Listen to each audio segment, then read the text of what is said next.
আজকে রেসিপি গরুর মাংস রান্না। গরুর মাংস হলুদ মরিচ, পেঁয়াজ কাঁচামরিচ হলুদ মরিচ সব দিয়ে দিছি। দারচিনি, এলাচ, মশলা সব এক লগে দেওয়া, পানি দিয়ে ছেড়ে দিব। হলুদ মরিচ দেওয়া, ভিডিওটা আদা রসুন বাটা, পেঁয়াজ কাঁচামরিচ দিয়ে একবারে সরাই দিছি। দেন পানিটা ছেড়ে দিছে। মাংসের পানিটা বেরিয়ে গেছে, একটু লড়া ছড়া দিব। কতটা দিয়ে পানি পরে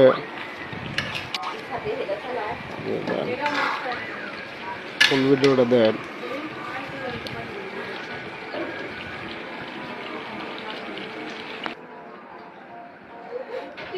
সুন্দর একটা কালার হয়েছে, দেখছেন? পানিটা শুকিয়ে গেছে, পানি দিয়ে দিব, পরিমাণ মতো। সেই একটা কালার হয়েছে, পানি দিয়ে দিতেছি।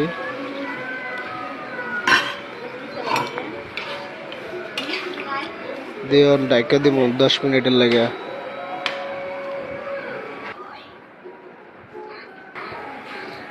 হয়ে গেছে, আবার নাড়াচাড়া দিব।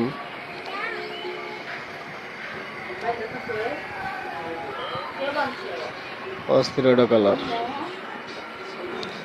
দেখছেন? অনেক সুন্দর।